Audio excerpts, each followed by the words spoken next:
만약에 한국에서 내가 지금 연애를 못하고 있다, 결혼을 못하고 있다면 그런 분들이 만약에 해외에 나간다면 꼭 해외에 나가시는 걸 강력 추천드립니다. 이렇게까지 연애를 해봐도 되는 게 맞는 거야 싶을 정도로 정말 말도 안 되는 숫자의 연애 경험을 하다 왔었어요. 정말 인생이 송두리째 바뀔 수 있다는 거고요. 언어 교육 정말 어렵지 않다고 여기 산증인이 말씀드리고 싶습니다. 저는 그렇게 지금 이제 한국어 제외하고 3개 국어 그렇게 배웠거든요. 저같이 이런 일반적인 사람도 스피킹이 될 수 있는 경지까지 충분히 올라왔는데 여러분들도 누구든지 할 수 있다는 겁니다. 안녕하세요. UCTV입니다. 오늘 주제는 우리가 외국어를 배워야 하는 이유, 부재 해외 1년 살아보기가 되겠습니다. 요새는 취업도 창업도 참 만만치 않은 세상인 것 같아요. 이런 시점에 해외로 눈을 돌려보면 기회가 정말 많거든요. 처한 상황이나 케이스에 따라서 다르겠지만 외국어 하나만 더 알고 있어도 기회는 배가 된다고 생각을 합니다. 만약 현재 본인이 해외로 나갈 수 있는 상황이라면 1년 이상 해외에 나가서 살아보는 것을 적극 추천드립니다. 물론 본인이 가고 싶은 나라의 언어를 설사 모른다고 해도 그래도 모른 채로 생활을 시작하고 1년 이상만 살다 오면 인생의 가치관이 달라질 거예요. 다른 문화에 대해서 이해하는 시각도 정말 달라지거든요. 그래서 그 본인의 인생을 송두리째 바꿔놓는 경험이라고 장담합니다. 물론 맨날 방구석에만 있고 그러면 안 되겠죠. 매일 나가서 몸으로 직접 부딪히는 그렇게 알차게 살다 와야 되겠죠. 해외 나가면 만약 젊으신 분들이다. 나이가 있으신 분이가 내가 아직 결혼을 못했다. 혹은 갔다 왔는데 또 뭔가 기회를 찾고 싶다. 그러면 사실 이게 심리적인 것도 있고 한데 한국에만 있을 때 제가 무슨 얘기를 하시는지 아마 공감하시는 분들이 분명히 많을 거라고 생각을 합니다. 지금 있는 환경에 각자 사정이 있으시겠지만 어떤 그 상처가 있는 분이시든 혹은 아직 결혼을 하지 않으신 분이든 나이가 들면 들수록 그리고 경험을 하면 할수록 이 두려움이라는 게 생기는 것 같더라고요. 저 역시도 비슷한 경험을 했었거든요. 그런데 그러한 두려움이 해외로 나가면 여전히 두렵죠. 두려운 마음은 똑같은데 심리가 바뀝니다. 왜냐하면 환경이 바뀌었기 때문에 그리고 내가 처한 상황이 달라졌기 때문에 그래서 자연스럽게 연애를 시작할 수 있다라고 저는 이건 감히 장담 드릴 수 있어요. 만약에 한국에서 내가 지금 연애를 못하고 있다, 결혼을 못하고 있다면 그런 분들이 만약에 해외 나간다면 결혼할 확률이 정말 높아지실 거예요.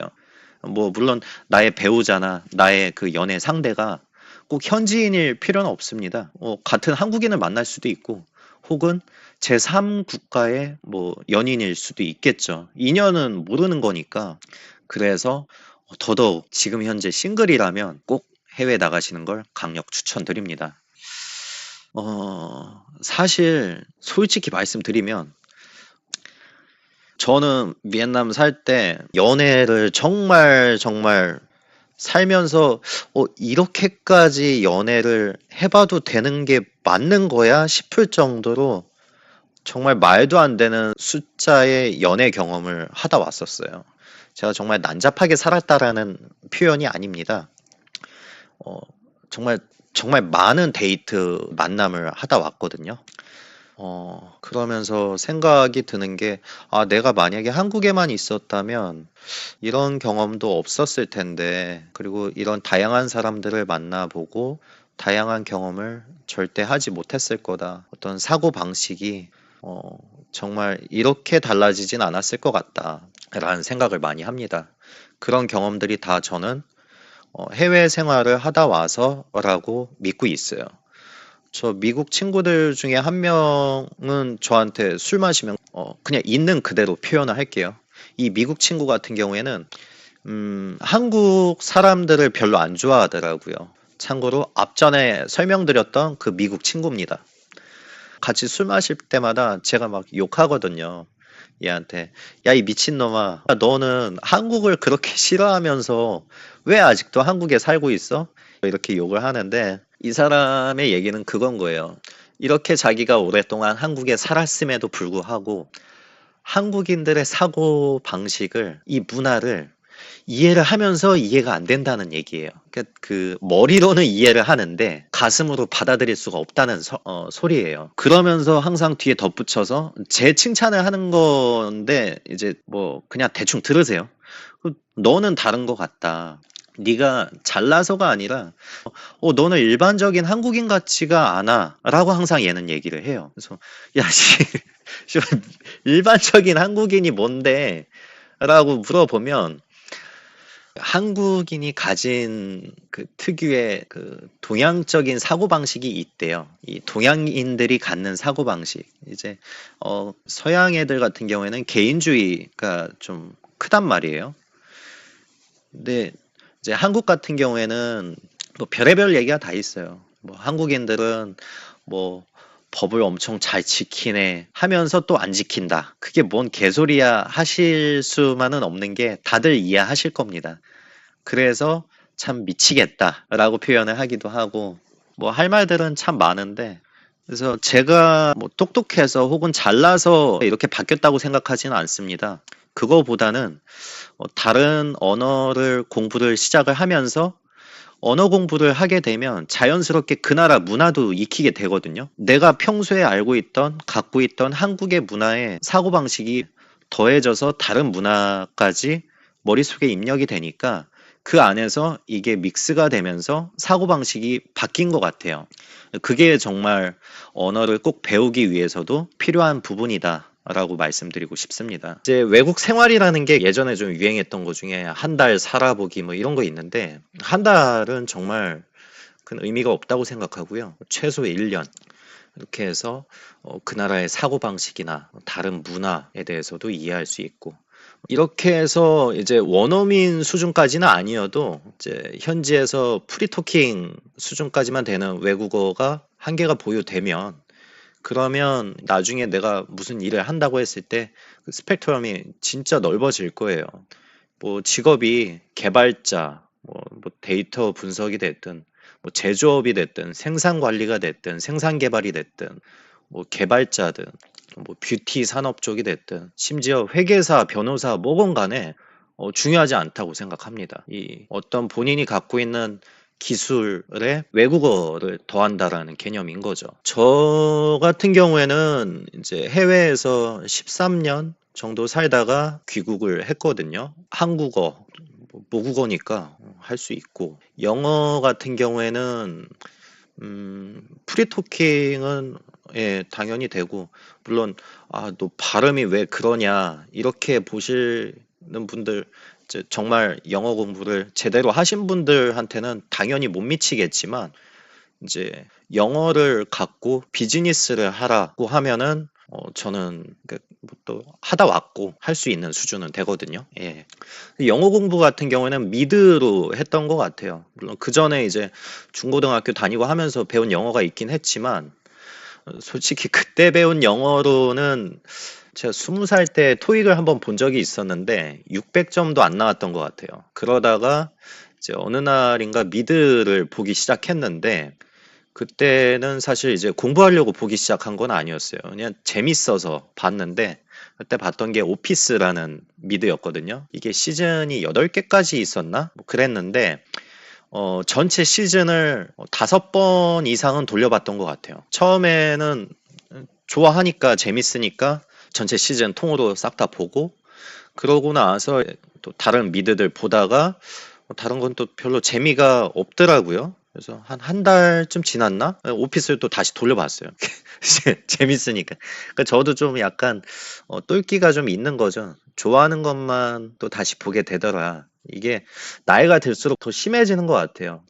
근데 두 번째 볼 때 느꼈었던 게 조금씩 이제 단어들이 들리기 시작하더라고요. 그래서 그때는 왜 들리지? 하면서 좀 뭐지? 하면서 이제 두 번째 이제 통으로 다 보고 했는데 그러다가 지금 기억은 정확하게 안 나는데 갑자기 이제 나도 영어 공부해야 되는데 하는 마음이 생긴 거지. 그래서 또 오피스를 다시 꺼내봤어요. 물론 그때는 한글 자막 대신에 영어 자막을 놓고 봤죠. 그래서 이미 2번 봤으니까 대충 무슨 내용인지는 알거든요. 그렇게 해서 이제 3번째, 4번째, 5번째 계속 돌려봤던 것 같아요. 그러다가 또 뭐 중간에 질리면은 다른 미드 갈아타서 또 반복하고 이렇게 해서 한 10개월? 거의 하루에 10시간, 그리고 주말 같은 때는 거의 밥 먹고 이제 잠자는 시간 빼고는 계속 미드 틀어놓고 그렇게 생활했던 것 같아요. 그러던 와중에 유럽에 이제 업무차 나갈 기회가 있었는데 그때 되게 자연스럽게 이렇게 되진 않았는데 가 되게 시작하더라고요. 그래서 그게 이제 지금까지 쭉 오고 있는 것 같고 중국어 같은 경우에는 이제 직장 생활 하다가 운이 좋아갖고 해외 근무할 수 있는 기회를 얻어서 중국에 2011년인가 그때쯤 갔던 것 같아요. 그래서 중국에서 한 6년 좀 안 되게 살았었는데 처음에 중국 갔을 때는 이제 유일하게 아는 중국어 그 단어가 니하오마 뭐 쎄쎄 요 정도 뿐이었거든요. 글도 못 읽지 뭐 한자 모르니까 뭐, 뭐 말도 못하고 그러니까 회사에 통역이 있었는데 통역이 빠지면 그냥 매일 집에서 멀뚱멀뚱 한 달 정도 그렇게 지내다가 아 이거 너무 재미없다 싶어갖고 그래서 중국어를 이제 한번 배워보자 이 시도를 시작을 했죠. 그래서 이제 식당도 혼자 가서 남들이 말하는 거 유심히 듣고 이제 남들 먹는 음식 가리키면서 손짓으로다가 저거 저거 뭐 이렇게 하면서 음식도 시켜보고 회사에 이 현지인 직원들이 있었는데 그중에 이제 꾀저우에서 온 놈이 있었거든요. 또 얘도 술 좋아하고 하는 놈이다 보니까 거의 맨날 일 끝나고 같이 저녁 겸 술을 마시기 시작한 것 같아요. 처음에는 둘 다 얘도 이제 중국어밖에 모르니까 각자 말 쓰고 저는 이제 한국어보다는 영어가 그래도 이제 그 얘도 영어 단어 몇 가지는 아니까 영어 쓰고 뭐 이렇게 대화도 안 통하고 이렇게 하면서 하나씩 하나씩 배워나간 것 같아요. 이제 시작이 이제 비주 비주 그 맥주 뭐 양로, 주로, 뉴로, 공신차 이런 거 음식부터 시작해갖고 또 이제 다른 직원들 욕하면서 욕 배우고 예, 뭐 그런 식으로 중국어를 하나씩 하나씩 늘려나간 것 같아요. 음식부터 시작을 해서 그렇게 다른 직원 욕하면서 욕 배우고 뭐 그러다가 나중에는 정말 거의 대화가 어떻게 됐었냐면 哥，那今天喝什么酒啊？啤酒。他妈的，你天天喝啤酒呢？那黄酒怎么样呢？뭐 이런 식으로 그냥 이제 이게 무슨 소리냐면 야 오늘 술 뭐 마실 거냐? 뭐 맥주 마실 거냐? 아유 황주 먹자 뭐 이런 소리인데 딱 요 정도 식으로 해서 거의 이제 생활 중국어가 되는 거죠. 그렇게 이제 나중에는 됐던 것 같아요. 그러다가 이제 한국 음악 들려주면서 야 나는 이런 멜로디의 음악을 좋아하는데 중국 노래 중에 한 10개 정도만 추천해달라 해갖고 추천받은 거 또 매일 들으면서 출퇴근하고 그러니까 이게 이제 결국에는 내가 흥미 있는 쪽으로 접근을 하는 게 제일 중요한 것 같아요.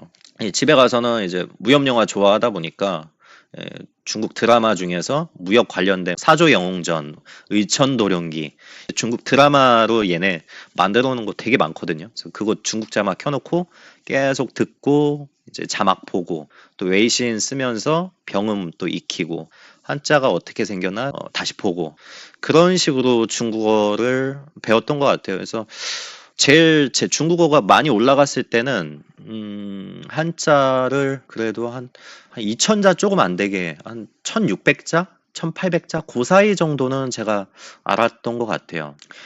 성인들이 한 2000자에서 3000자 정도 쓴다고 하더라고요.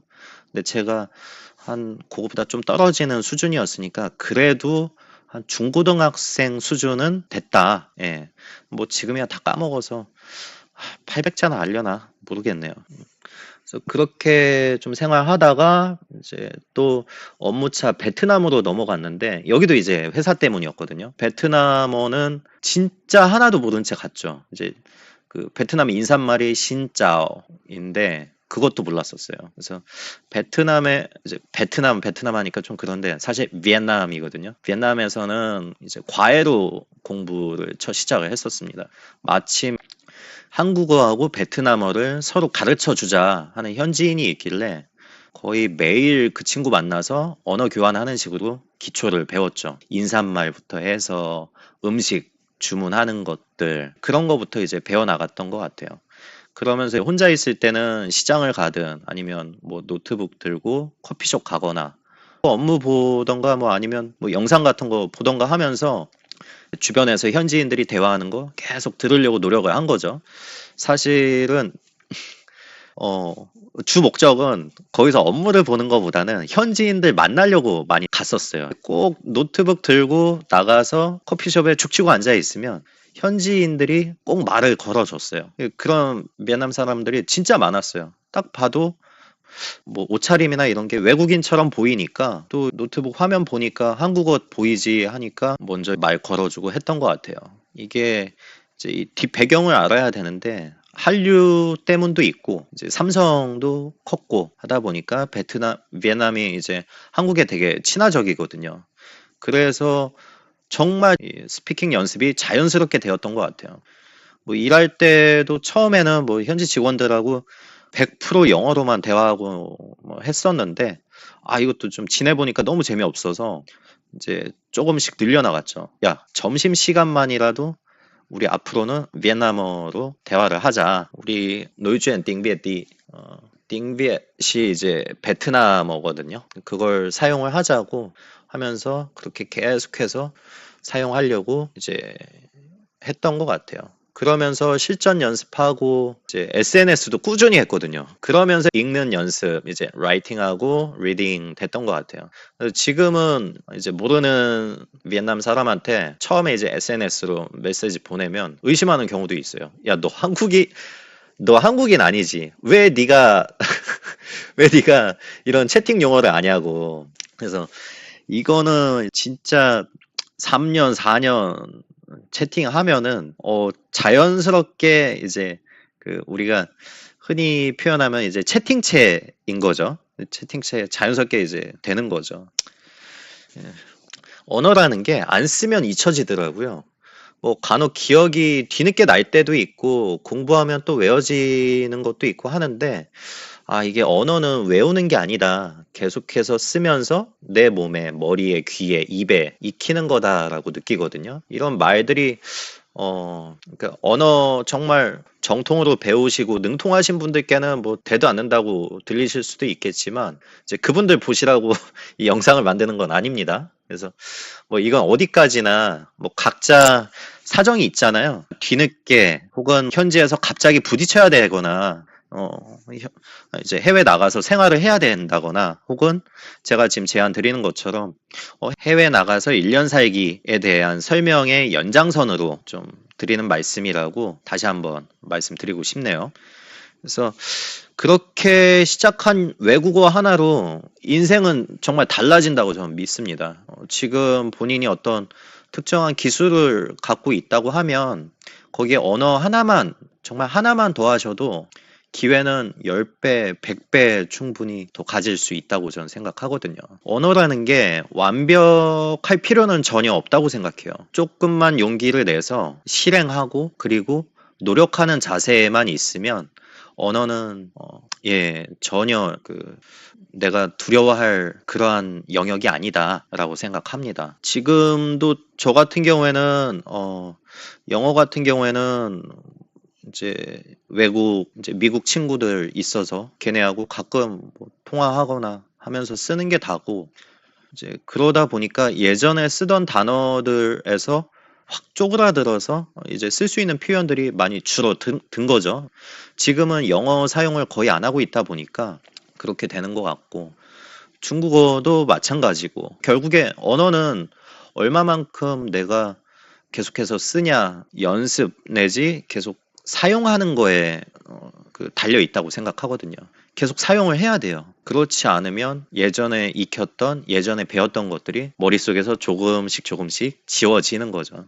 해외 생활을 저 같은 경우에는 가장 최근에 그 비엔남에서 살다 왔었으니까 이 채널에서도 비엔남하고 중국, 차이나하고 얘기들을 이제 간간히 올릴 거거든요. 그래서 거기서 제가 예전에 경험했었던 혹은 현재 이제 비엔남 같은 경우에는 저번 달에도 갔다 왔거든요. 그래서 어, 비엔남 뭐 여행이나 혹은 뭐 역사, 걔네들 문화, 음식, 뭐 여러 가지 소개해드릴 내용들, 에피소드, 컨텐츠들이 있으니까요. 그런 것들로 충분히 또 설명드리고 영상으로 보여드릴 수 있을 것 같아요. 사실 좀 할 말도 되게 많고 한데 오늘 같은 경우에는 이제 해외를 이제 외국어를 배워야 한다는 게 되게 막연하고 자신 없다. 예를 들면 뭐 각자 사정이 다르겠지만 이제 나이가 그래도 내가 뭐 20대도 아니고 10대도 아니고 이제 나는 30대인데 40대인데 뭐 50대인데 하시는 분들도 충분히 있을 수 있잖아요. 저는 그런 분들 계시면은 기죽지 말고 겁먹지 말고, 그리고 내가 지금 처한 상황이 1년 정도는 한국을 떠나서 해외에 있어도 된다. 뭐 완전히 거기에 가 있을 필요는 없거든요. 뭐 한 달에 혹은 두 달에 한 번 정도 한국에 들어왔다가 다시 나갈 수도 있는 거니까. 아니면 1년이 좀 길다 싶으면 뭐 10개월 이 정도로 낮춰보는 거죠. 그렇게 해서 나가는 게 중요하다라는 말씀을 꼭 드리고 싶어요. 그렇게 1년 가까이 해외에서 생활하는 것과 뭐 일주일, 3박 4일 아니면 뭐 한 달 이렇게 해외에 나가서 살아보는 거, 거기서 지내보는 거하고는 정말 어마어마한 차이가 있거든요. 완전 달라요.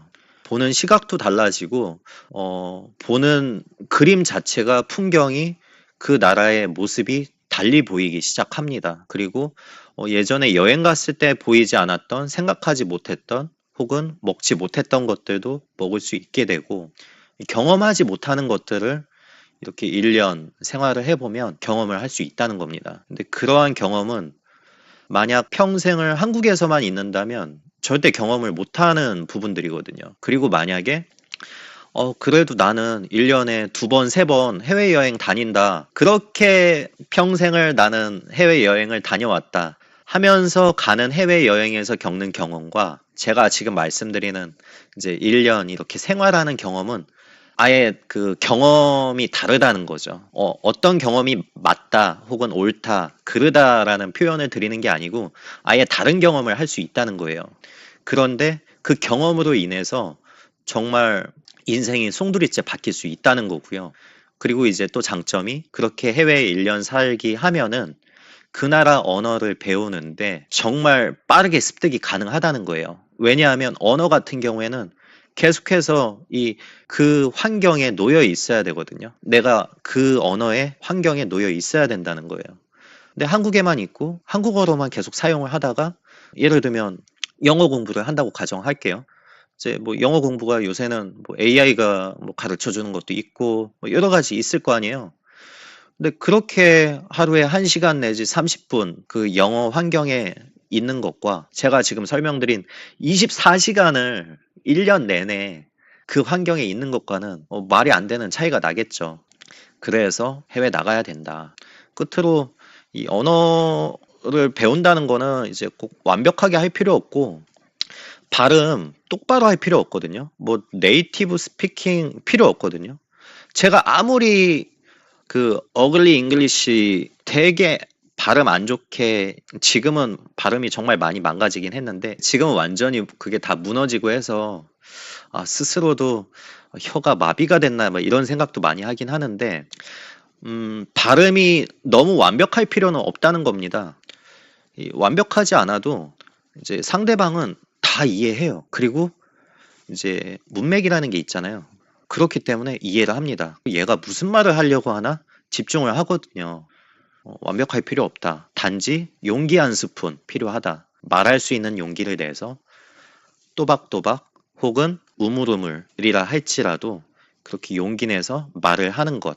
그리고 계속해서 노력해서 그런 말을 하려고 시도하는 것. 어, 이런 마음가짐만 있다면 언어 교육 정말 어렵지 않다고 여기 산증인이 말씀드리고 싶습니다. 저는 그렇게 지금 이제 한국어 제외하고 3개 국어 그렇게 배웠거든요. 물론 야, 네가 뭐 무슨 말도 안 되는 3개 국어냐 이렇게 보실 수 있는데 그냥 있는 그대로 영어권 국가 그리고 중국어 이제 중국 뭐 대만 그리고 베트남 이렇게 세 개 그 지역에서 통역을 시켜달라 해드릴 수 있어요. 그 정도까지는 가능합니다. 그 정도 된다라는 의미는 스피킹이 된다는 얘기거든요. 저같이 이런 일반적인 사람도 스피킹이 될 수 있는 경지까지 충분히 올라왔는데 여러분들도 누구든지 할 수 있다는 겁니다. 다만 그렇게 하기 위해서는 노력이 필요하다는 거고 거기에 지름길 아닌 지름길은 해외 나가서 1년 살아보셔라 라는 겁니다. 예, 오늘 영상 여기까지고요. 시청해 주셔서 감사하고 UCTV 구독과 좋아요, 알림 설정 꼭 좀 부탁드리겠습니다. 고맙습니다.